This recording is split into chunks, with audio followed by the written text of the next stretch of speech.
This much ignored part of the anatomy is relevant to everyone regardless of age. Even small children are busy mastering control of bladder, bowel and pelvic floor. It takes a lot of their focus and also that of their parents. But are we treating our pelvic floor well? Can we fine-tune how we evacuate our pelvic organs, and what happens if we don't?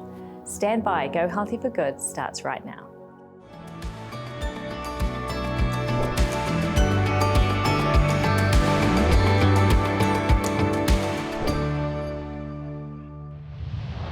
Hello and welcome to Go Healthy for Good. Most of us never give our pelvic floor a second thought, yet giving it more attention could achieve better bowel and bladder control, better recovery from childbirth for women and prostate surgery for men, increased sexual sensation and increased social confidence. Overall, the quality of our lives could go up a notch. Now meet Gia. She started on a journey to improve her quality of life. Watch. So growing up, I came from a home where food was everything, revolved around everything. So if there was a funeral, it revolved around food afterwards. If there was a party, it would be food. My grandmother and mother were always cooking in the kitchen. The Greek culture is lots of feta cheese and lots of like your spanakopita, like your spinach pies, and they have lots of veggies in their diet, but lots of oil, which is quite heavy and high in calories. My mum, she wasn't really educated around health things. So she would say, you know, drink as much milk as you can because it's so good for your bones.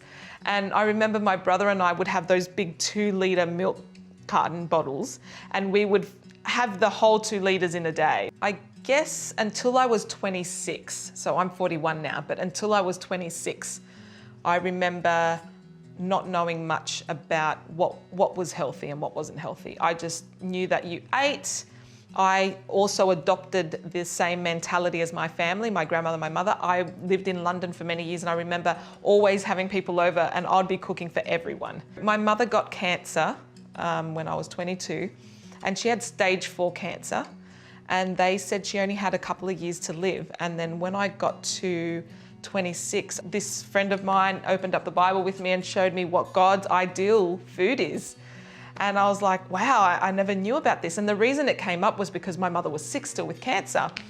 And they were suggesting whether we help her by changing her diet. So I started cleaning up our diet, and my mum and I were having a lot of fruit and vegetables. We were being more active, smoothies, more greens. Yeah, so that's what sort of brought the change when I was 26. And we'll find out how much she accomplished later in the show. Today's special guest is a physiotherapist who focuses on the pelvic floor, so there's lots to learn today. We have Colton to take us through our paces, and we'll see a fruit that's almost unique to the Southern Hemisphere. So let's get it started with the news. In the headlines, exercise extends lifespan in diabetes, cleanse your liver with a vegan diet, and sucrose or glucose for sweetener. Exercise can reduce the risk of premature death by as much as 1/3, according to a recent Taiwanese study of 5,000 men and women with type 2 diabetes. Compared to those who didn't exercise, those who did a moderate amount of exercise had a 25% lower risk of early death, and those who exercised the most had a 32% lower risk. The moderate exercise group spent an hour a week cycling and burned 800 calories. The maximum benefit was at 5 hours a week, with more exercise resulting in less benefit. Don't wait to get diabetes though to do regular physical activity, and if you have it, get on the move. A low-fat, plant-based diet has been found to induce a number of healthy metabolic changes resulting in weight loss, according to a Washington, D.C. study. 250 overweight or obese volunteers were divided into 2 groups. One group ate a low-fat, plant-based diet for 16 weeks, and the other group ate their usual diet. The intervention group ate 75% of their calories from complex carbohydrates, 15% from protein, and 10% from fat sourced from vegetables, grains, legumes, and fruit, with no animal products or added fats. Measurements were taken at the beginning and at the end of the 4-month study. The intervention diet triggered weight loss of almost 6 kilos, an increase in insulin sensitivity. Fat in the liver fell by an average of 35%, and fat and muscle by 10%, all of which reduces the risk of type 2 diabetes. Although instructed to eat all they wanted, overall calorie intake was lower on the plant-based diet. Sugar-sweetened beverage consumption is associated with less healthy lifestyle, being overweight, having diabetes, heart disease, kidney disease, fatty liver, tooth decay, gout, and arthritis. Sugar-sweetened beverages provide the largest source of added sugar in most people's diet and include regular carbonated drinks, fruit drinks, sports drinks, energy drinks, sweetened water, and coffee and tea with added sugar. New research looked at how these drinks hinder hunger-suppressing hormones. Almost 70 young adults were given drinks on 2 separate occasions containing either 75 grams of sucrose, which is table sugar, or 75 grams of glucose, which is found in honey and fruit. A sucrose-sweetened drink produced lower hunger-suppressing hormone levels than a glucose-sweetened drink. Men and those with obesity and prediabetes had a less efficient response to sucrose than did women and those without diabetes, prediabetes, and obesity. So think about ways you can reduce sugar and replace it with fruit. I'm Dr. Nerida McKibben, and that's today's health news. Today's guest is Sian Beattie, who's been practicing physiotherapy for over 20 years in England, Australia, and New Zealand. Her focus is on pelvic health physiotherapy, and here she explains the pelvic floor. So when we think about the pelvic floor, it's a whole area within the body. So we've got the pelvis itself, which is a group of bones, and then sitting within the pelvis, we've got these 3 organs. There's the bladder at the front. I'll just take this out so I can show you. So there's the bladder at the front, then there's the uterus and the vagina, and then there's the bowel at the back. And so they sit nice and snugly within the pelvis, and they are surrounded by this incredible group of muscles. So there's 2 layers of muscle primarily in the pelvis. So there's this deeper layer of muscle here, and these muscles, they lift and support those organs, but they also help control bladder and bowel function, and they're involved with sexual function as well. And then there's also an outer layer of muscle, that group of muscles that also help with sexual function and in particular bowel, but bladder control as well. So, now you've got female organs there, but this applies to both men and women. Absolutely. So men certainly do have pelvic floor muscles as well, and the organs are held in place by ligaments and connective tissue as well. So this applies to both men and women. The only difference is there's one less hole for the men as well. So so it's important for both men and women to understand that they have these pelvic floor muscles and how they work with the organs in the pelvis as well. Because when we squat down, nothing falls out, and that's thanks to our pelvic floor, right? Yeah, absolutely. All the functions that we do on a day-to-day basis, if we didn't have these muscles here, there'd be, we'd have these things dropping down, we'd have less control, so our bladder, our bowel would just be emptying continuously, and there'd be a lot of discomfort as well through the pelvis too. So can you test the strength of these muscles? Yeah, so as physiotherapists, we test muscles throughout the whole body, and so physiotherapists do specialised training or more advanced training to be able to test these muscles, particularly the deeper layer of muscles, because this involves an internal examination for both men and women. We don't have to do that, but it gives us a lot more information. So when we're testing these muscles, we often use what's called the perfect scoring system. So what we're looking for is the power or strength of the muscles, but also the endurance, like how long, how fit are those muscles, how well can they keep going throughout activities. We're also looking for how often they can keep going. So we're looking for the R of perfect stands for repetition. So how many times can someone complete a contraction of those muscles of a maximum hold. And then we also, these muscles, they're not only marathon runners, but they're sprinters as well. So they need to be able to do both levels of activity. So we also want to test how fast those muscles can contract. So as a physiotherapist, when we do an assessment, when we complete an assessment, we're looking for all these elements of the muscle. So often people will come and see us and say, I've been doing my Kegels, my pelvic floor exercises, but they tend to just focus on the strength side of things.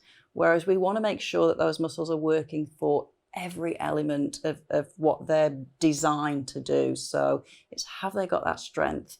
Have they got the endurance? Do they coordinate well? Does the person who, when we're doing the assessment, are they linked in with those muscles? Can they feel those muscles switching on and off? Are they aware of what those muscles are actually doing? And we often find, particularly for women who've had children, that sort of connection between the brain and the pelvis and those pelvic floor muscles has become a bit smudged. It's become a little bit foggy. And so that's where, as physiotherapists, we can help to retrain that as well. Which is a huge relief for her patients. More from Sian in the next segment, so stay with us.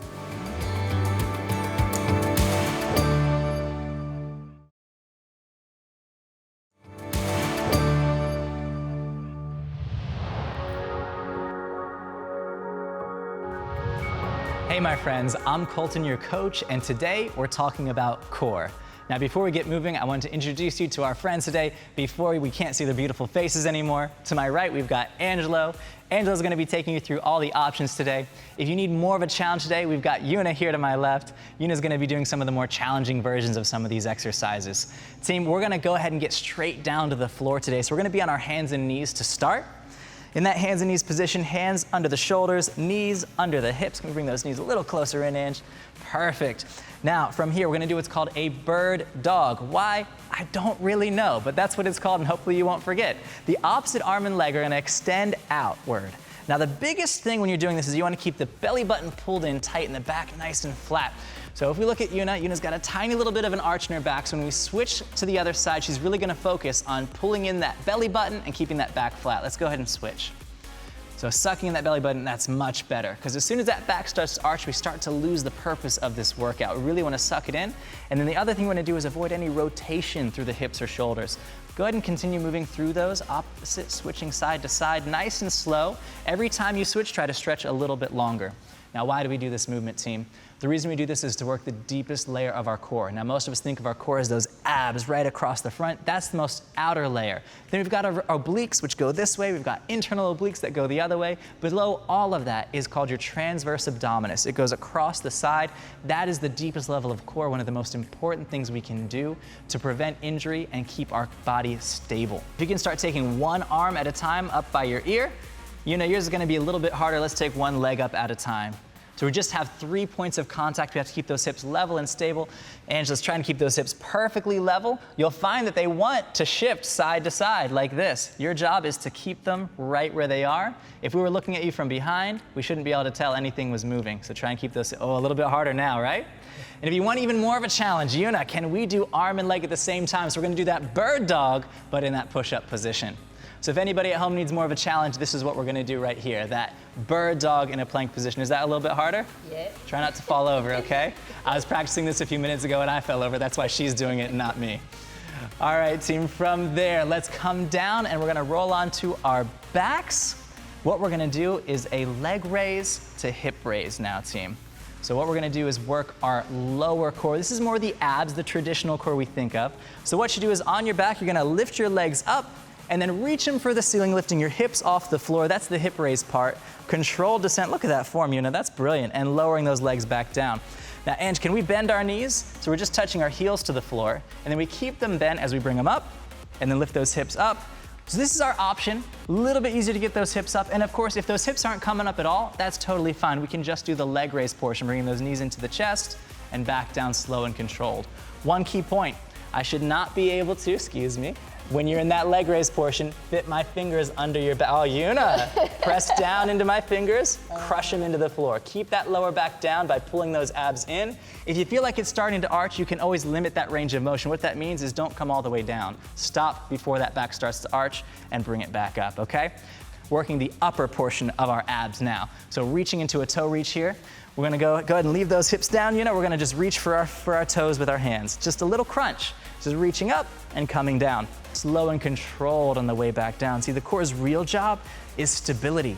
It's there to keep you from moving around when forces come at you. So when you push on something or something pushes on you, your core is your source of strength and stability. If it's strong, it will protect your back and it will keep your body strong. If it's weak, things will bend and break and fall apart. And we don't want any of those things happening, right, guys? Not something that we want. All right, team, from here, we are gonna go into an iso crunch heel reach. We're almost done today, all right? Put those feet on the ground. Bring your head and shoulders up off the mat. Angelo's, you'll notice, is gonna put his hands behind his head to support his neck. Yuna's gonna go hardcore and skip that part. And we're gonna be bending side to side. And you can see the heel reach part with Yuna. She's gonna be reaching for one heel and then the other. She's rotating her body side to side. What she's doing is working those obliques as they go through that side bending motion. And of course, those abs are working all the time, holding that crunch. But again, that's what abs are all about. It's about that iso crunch, it's about that stability. The stronger your core is, the lower your risk of injury, the increase in your stability and balance, and reduction in pain, in particular in that lower back. When your core is active, when your glutes are active, which is really part of the core, then that lower back doesn't have to take so much strain. It's protected and supported, so that pain gets reduced just by having a stronger and fitter core. So team, remember, work your core to be more stable, be more balanced, reduce risk of injury, and reduce pain in your life. Team, you guys can take a rest. Great work today, my friends. I'm Coach Colton. Remember, more is possible for you. Commit to making small changes in your life, and we'll give you the tools you need to be healthier, happier, and fit for a purpose. Your purpose. Growing up in her Greek culture, Gia loved socializing around food. Lots of food. Then, when she was only 22, Gia's mother was diagnosed with advanced cancer and given a poor prognosis. Watch what happened next. So my mother passed away, which was really traumatic experience for our family, just in general, because she was, you know, such a, I don't know, she used to bind us together as a family. And I guess I remember while she was passing away, my husband and I were sleeping on a single bed next to her in the hospital every night. And there were times where I just didn't even go home to shower. Like, I would just use the shower in the hospital. And I remember just emotional eating because, you know, what do you do when you're sad? You know, in the Greek culture, we would, you know, just sit down with my family. We used to sit down and have chocolate or something. And when I had the children, I felt that I needed that emotional support and I didn't have it. Then after having my son, I just felt a bit alone. Not having the family around anymore. I grew up in a house with 7, 8 people living together, like my auntie and uncle living with us, and my grandparents. It was like a house full of people, and now I'm all alone with 2 children. My husband has to go to work all day. My father has to go to work. And yeah, it was just a gradual thing. And then I stopped exercising as much, and yeah, it all creeps up. And I put on a lot of weight after having my son, and during the pregnancy and after the pregnancy. And it got to the point where there was just, I thought there was no going back. It was too far. Like, I thought I'd reached.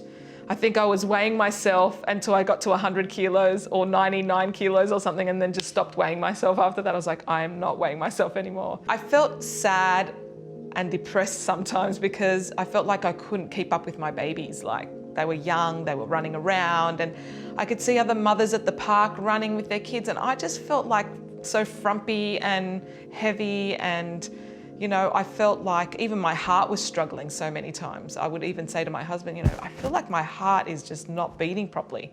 A few months after my son was born, because I said I stopped weighing myself, but I got to a point where I felt very unhealthy, and I was hospitalized twice because my heart rate just kept dropping really low, not knowing why, but very low, like dangerously low. And I just thought, enough is enough. What am I doing? To be honest, a lot of my family have died very young, you know. So, you know, my mum was only 49, 50. My great-grandmother was only 39 when she passed away. My grandmother was only 54. My sister, she's my biological auntie, but we grew up together, she was only 34 when I had to nurse her while she was passing away and then look after her 2 little babies, you know, like, so I prayed and I just put it forward to God. I was like, I need intervention because in my own strength, I can't do it. That's the kind of cry for help that God always hears. We'll see how he came through later. We're talking today about the pelvic floor with pelvic health physiotherapist Sian Beattie. I asked her how someone can tell if they have problems with their pelvic floor muscles. So often it's can be different symptoms. So for both men and women, there may be issues of in relation to the bladder. They may have problems with what we call stress urinary incontinence.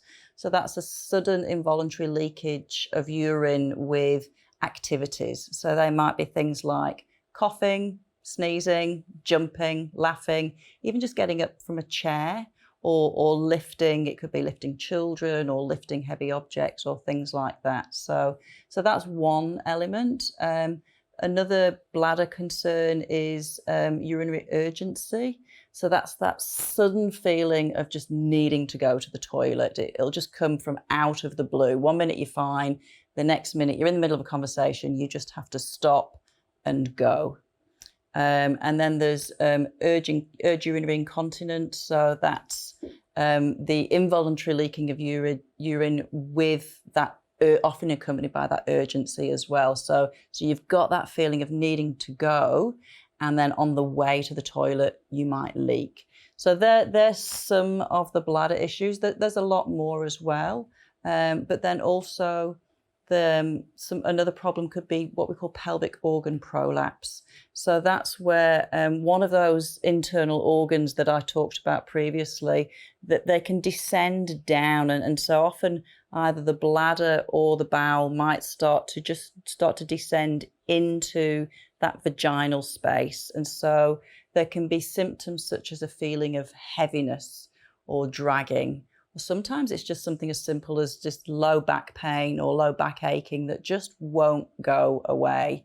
Or these symptoms might become more noticeable towards the end of the day, or if there's been periods of prolonged standing or heavy lifting.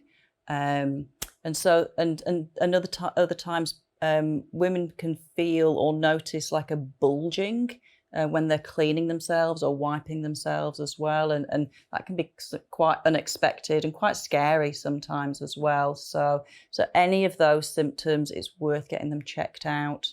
And then finally with the bowel, it could be problems with constipation or difficulty emptying, that feeling that you've been to the toilet, but it's not quite completely emptied out. Or needing to go back again quite a few times within an hour or so. Or other bowel problems can be what we call fecal incontinence or fecal urgency. So again, there's that sudden needing to rush to the toilet, but it's for the bowel, or you might get leakage out of the bowel as well. So, yeah. So all of those symptoms related to how these muscles work. Yeah, absolutely. Which just goes to show we're not really aware of these muscles. Yeah. Most people don't even know they're there. Yeah. But we really need to be in tune with them. Yeah, absolutely. And another one that's not talked about as much, and I think that a lot of people don't realise can be linked with the pelvic floor muscles, is pelvic pain. And so it could be, again, pain with the bladder filling, or pain with emptying the bowel, or pain during intercourse. So again, those are indications that these pelvic floor muscles and the area around the pelvis might not be working as well as it should be, or something's not quite right there. So, yeah. Wow. Is there a right and a wrong way to empty the bladder? So with the bladder, definitely one of the ways that's recommended that the research suggests is, first of all, taking your time. So I often say to my patients that toilets used to be called conveniences, but I think for a lot of people these days, going to the toilet has become an inconvenience. And that's a good point. It's like something that we try and rush. We just want it out of the way so we can get on with the 50 other things that we're trying to get on with that day. So it's really taking your time for when you go to the toilet. So whether that's for bladder or bowel, but when we talk about the bladder, you want to make sure that you're actually sitting on the toilet. So I know again that some of my patients tell me, particularly with public toilets, that they don't like sitting on public toilets. And this is for women, right? We'd better clarify that. Yeah, absolutely. This is for women. So so sitting on the toilet, feet flat on the floor, sitting nice and tall. And then the one of the key things is relaxing. So making sure that the tummy just relaxes and is nice and soft. So again, for women in particular, we're often told to hold everything in and tighten everything up. But actually, it's really important to let those abdominal muscles, let that tummy just relax. And by softening through the tummy, those pelvic floor muscles will also relax. So when they switch off, that allows the bladder, because the bladder contracts to empty, so that allows the bladder to contract fully so that the urine can just come out completely as well. So it's really important to focus on the task in hand. So again, I say to my patients, leave the phone behind. Do not take that phone into the toilet with you to get on with those other jobs at the same time. Just make sure that you're focusing on that, because if you give it the time, you'll empty your bladder effectively, fully, and without needing to go back again 5-10 minutes later as well. And if it feels like the bladder hasn't completely emptied, there's another technique that we use, which is called double voiding. Right. So you finished emptying your bladder, you feel like it's possibly there's still something there. So then once you're finished in that seated position, it's just a case of sort of slightly changing your posture. So coming round in a circle, going round the other way. And then you can also just stand up and then sit back down again. And that just changes the position of where the bladder's sitting against the pelvis, and it just helps to empty that bladder out completely as well. In the next segment, we'll find out how it's different for men, so stand by.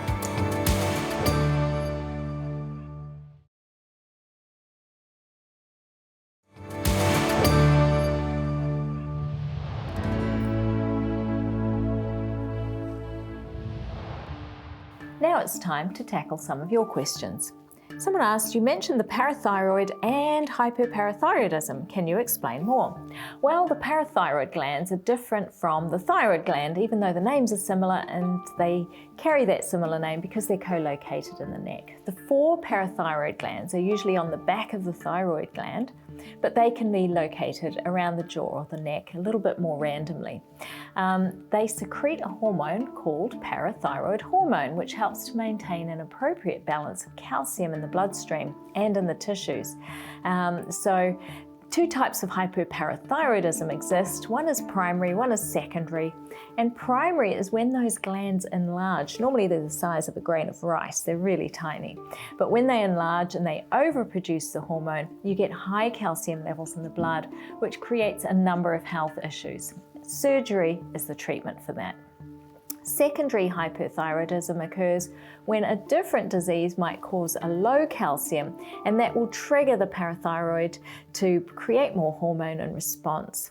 And when they are overactive, you can experience osteoporosis, kidney stones, excessive urination, abdominal pain, low energy or weakness, depression, bone and joint pain, nausea, vomiting, poor appetite, and frequent illness with no apparent cause. So life gets pretty tough. Someone else asked, does autism reduce life expectancy? In itself, it doesn't directly affect life expectancy, but people with severe autism are more prone to an early death from many other causes. Miss Dixon from Baltimore asks, I had a heart attack and have been given a beta blocker and a statin to take to improve survival, but the side effects bother me. Are there alternatives? Well, Miss Dixon, you have to weigh up the option of stopping the medication to avoid the side effects, but then reducing survival. But you can do a lot to extend survival with a healthy plant-based diet that can clear those arteries. You can't get back the part of the heart that died, but you can help to clear the arteries, preventing more heart attacks, which is what the statin and the beta blocker are all about. Exercise every day, gently at first, but have a graduated program that's supervised by a knowledgeable professional. Manage your stress, have good social supports, that's really important. Get adequate sleep, don't smoke, don't drink, and avoid caffeine, which hastens heart disease and cardiovascular disease, and have a healthy spiritual life. Thanks for those questions. If you have a question, send it in using the contact details on the screen. Now, let's go outside and see what's on offer at the fruit stand.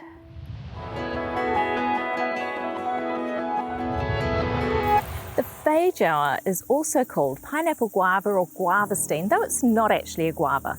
They are native to South American countries and were named after a Brazilian botanist.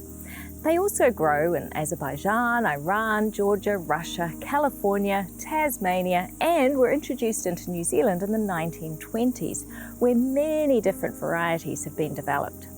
Apollo and Gemini varieties are named after the American space missions because the fruit looks like a small rocket. Kakapo is named after our native green parrots, and a particularly dark green variety is called Pounamu, after our local jade or greenstone. Feijoa shrubs are like small trees and they grow up to 7 meters tall, require little or no care. The fruit drops in the autumn, and a mature tree can produce up to 60 pounds or 30 kilos of fruit. The skin is firm and thick, so it's perfect for the lunchbox, or once ripe, for storing in the fridge. The chemical methyl benzoate gives it its distinctive smell. Its flavour has been described as a combination of guava, pineapple, strawberry, and even mint, but my husband thinks it tastes like the bubble gum of his childhood. They're filled with antioxidants, vitamin C, B vitamins, vitamin E and vitamin K, plus lots of fibre. In New Zealand, they find their way into juice, muffins, cake, salsa, jam, ice cream and other desserts, but I love to simply cut it in half, scoop out the white jelly-like flesh with a spoon, and bon appetit.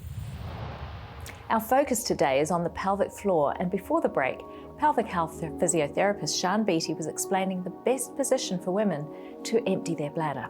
So I asked her, how about for men?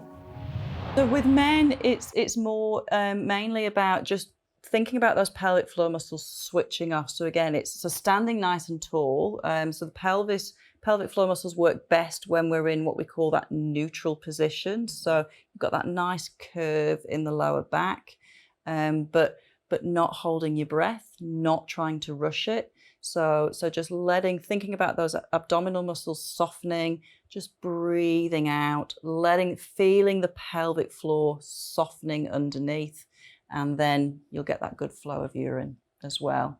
And with both men and women, once you've finished emptying your pelvic floor, just a few, once you've finished emptying your bladder, just a few pelvic floor squeezes at the end, and that just sends that message of, we've finished, the job's done, end of it. How about moving bowels? Is there a right and wrong way to do that? Yeah, so again, one of the ways that's recommended is, so particularly in Western society, we've got these fantastic toilets now, but they're all varying heights, and we're all varying heights as well. So for myself, I've got short legs. I often find I'm perching on the toilet. So it's about making sure, again, that your feet are fully supported, but this time you want your knees higher than your hips. So it's almost about being in a sort of semi-squat position, but you don't need the knees really high. Mm-hmm. So if you're using a step, and there's lots of fancy steps out there and things, but you don't have to go spending lots of money. Just getting, even just if there's spare toilet roll and putting some bags around them, maximum height is about 10 centimetres, but you want to try different things until you find what works for you. But having your feet supported, knees higher than hips, again, having that nice tall posture without being rigid, letting the abdominal muscles relax. So this is the same for everybody with this. Just let everything soften and think about those pelvic floor muscles completely releasing and letting go. So that's the posture that you want to be in. But then for actually emptying, you need to generate pressure for the bowels. Right. And so, but what a lot of people tend to do is strain. They tend to push down and you get that downward pressure. And so what can happen with that is it actually causes those pelvic floor muscles to tense up again, because if we're tensing everything, all the muscles are going to tense up. So you want to keep everything nice and soft and then breathe out.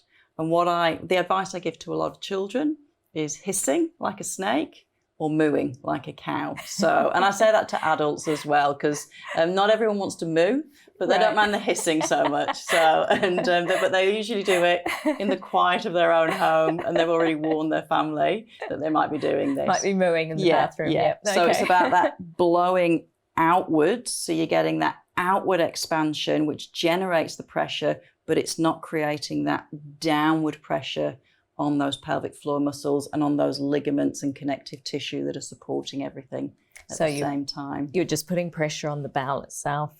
Yeah, and you internally. generate, so you're putting pressure through sort of that abdominal area, and the pressure's directing through that bowel rather than through the whole pelvis region. Yeah.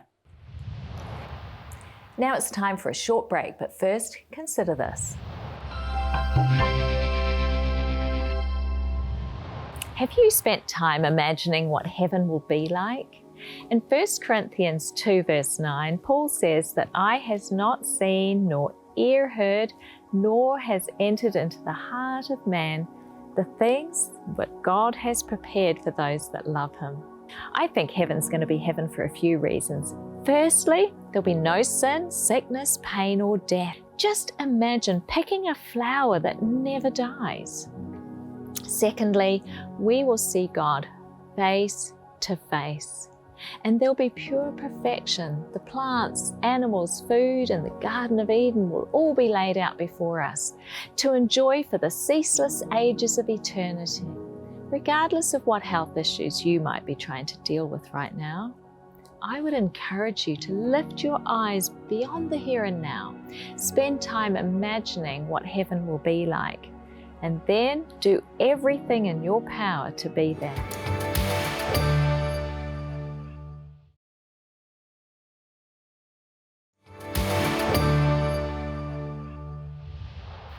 Today's guest is a physiotherapist who knows so much about the function and structure of the pelvic floor, the bones, the muscles, ligaments, and connective tissue that make up the floor of the pelvis.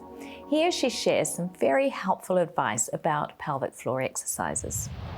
So with pelvic floor muscle exercises, I mean, a lot of people focus on strengthening, but it's not really just about strengthening, but it's important to get that link with understanding how those pelvic floor muscles work. So the simplest way to start doing pelvic floor muscle exercises is to think about them contracting, so switching on. So to do that, think about pulling from around the back passage, so squeezing around the anus and pulling forwards and up. So it's that full, strong hold, lift and hold, and then fully releasing and letting go. And it's really important that you feel not just the switch on, but the switch off as well, that complete release, because otherwise those muscles don't get a break. So that's the simplest part of switching it on and off. But if you come and see a pelvic health physiotherapist, we'll take it through lots of different elements of rehabilitation as well, because we need to look at coordination, speed, and all of those elements as well. But with people who are having problems with what we call the stress incontinence, that leaking with coughing and sneezing, the coordination is really important. And that's where we use a technique called the knack. So that's contracting those muscles prior to sneezing or coughing or the activity. So you contract, hold, do the activity. So it's the lift and then release and let go. And so that's the knack technique. And that would require more endurance, what you were mentioning before. Yeah, well, endurance. so it's a quick activity, but it's more coordination than the endurance. The endurance would be doing that pelvic floor muscle contraction, but holding it, so sustaining it. So it wouldn't be what we call a maximum contraction. It wouldn't be a holding fully squeezed. It would be around about 80%. So you would hold that for as long as you can until it fatigues, and then release and let go. And then you would do that a few times. That's working more on the endurance side of things as opposed to the strength, which is that maximum contraction, holding for a few seconds, then releasing, let go. And you would probably do that about 6 to 8 times, maybe up to 12 times for 3 sets. So that's a generic sort of pelvic floor program. You're starting to sound like our personal trainer. That's great. Now, why is obesity related to a massive increase in urinary leakage? Yeah, I mean, so that there is evidence that shows that increase in load can have an effect on how well not just the muscles are working, because those muscles will get fatigued a lot more quickly, but also just the general mechanics of the pelvis change with obesity, and that overloading on the organs as well. So there's a whole component of where obesity can just affect all those different elements. So the loading on the ligaments, the loading on the connective tissue, how well those pelvic floor muscles are working, their endurance, their strength, and they just fatigue a lot more quickly as well. Any other lifestyle modifications we should think about apart from weight management for helping our pelvic floor? Yeah, I mean, there's lots of different things. So looking at with fluid is a really easy one, particularly with... so how much we're drinking. Yeah, how much we're drinking, what we're drinking. So there are certain fluids that can irritate the bladder. So caffeine is a really big one. Caffeine's hidden in food as well as our drink. Right. And I think some drinks that people don't realise it's hidden in, so things like green tea, you get caffeine in green tea as well. Fizzy drinks can irritate the bladder. Drinks that are diet, so that sugar substitute can also be an irritant. So it's really important to look at what we're drinking as well as how much we're drinking. So a quick, simple way is looking at the colour of your urine. If you're not taking any medication that might change the colour of your urine, you want your urine by midday to be pale yellow, sort of straw colour. So if it's not that, then you're not drinking enough. Great advice. Now back to Gia, who lost her mum to cancer and began comfort eating. Then pregnancy added more weight, and soon she was over 100 kilos and thought there was no going back. However, a heart rhythm disorder and her aunt dying at age 34 prompted her to cry out to God for help. Watch. So then I just made the decision, and I remember just taking one step at a time. It was one day at a time. And if I fell off the wagon, I didn't care. I was like, fell off the wagon, ate a bar of chocolate, whatever it was, just jump back on. And I remember exercising every day, but implementing the exercises with my babies. And I would just walk around the block for until I did kilometers, Then I'd come home and then I'd cook a really healthy meal. But I implemented what I learnt in the CHIP program, because we used to run CHIP in our churches, which is the Complete Health Improvement Program.